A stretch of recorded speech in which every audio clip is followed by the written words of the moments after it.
59,900 Swiss francs. That is what Volkswagen is asking for a fully loaded Tiguan R-Line with all-wheel drive, a panoramic roof, and a Harman Kardon sound system at the Passion Auto Show. The equivalent car from Audi costs 20,000 more, and that gap is the entire reason this video exists. The exterior of this third-generation Tiguan has grown up. The front carries a slim LED light bar connecting the headlamps across the grille, and the R-Line adds blacked-out trim, aggressive bumpers, and 20-inch alloys that fill the arches properly. It is longer and lower-looking than the outgoing model, and the shoulder line from the A-pillar to the tail lamps gives the whole car a sense of forward motion standing still.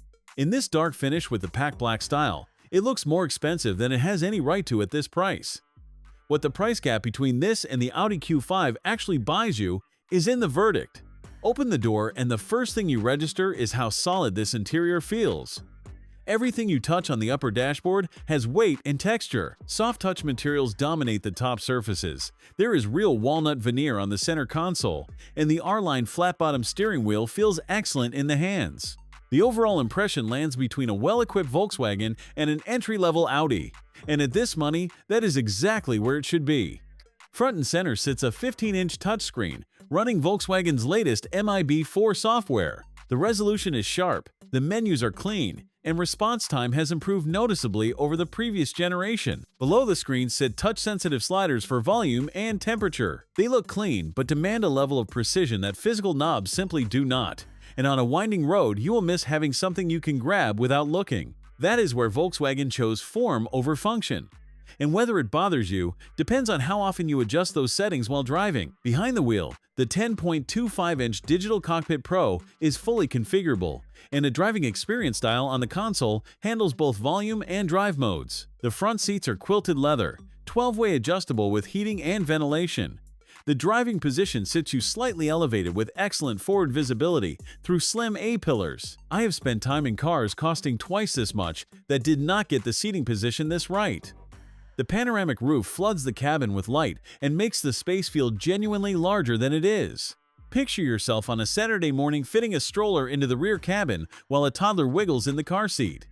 The doors open wide, there's 40 inches of legroom matching the front row exactly, and the bench splits 40-20-40 with slide and recline. Passengers set their own comfort, or you push the bench forward to gain more boot space.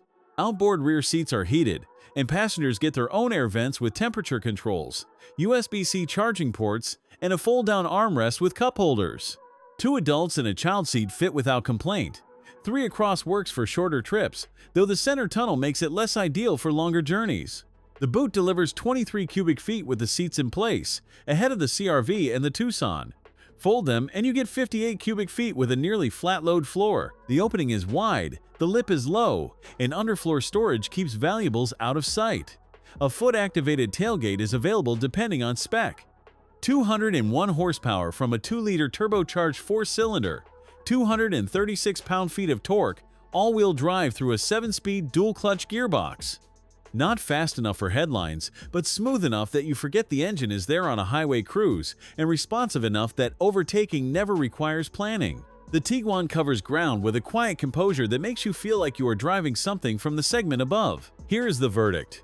This Tiguan R-Line costs 59,900 Swiss francs, roughly $76,700 at current rates. That sounds steep until you park it next to an Audi Q5 with half these options and 20% more on the sticker. If you want a compact SUV that earns the premium conversation without the premium surcharge, this is the car. Anyone paying Q5 money for this level of equipment is paying for 4 rings, not 4 wheels. After this walk-around, I think the answer has changed.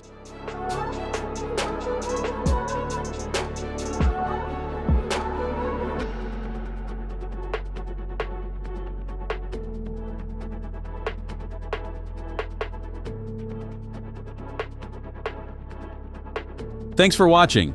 If you enjoyed this video, hit that like button and subscribe for more content just like this. Leave a comment below with your thoughts or questions. I read every single one. And don't forget to click the bell icon to get notified about my next upload. See you in the next video.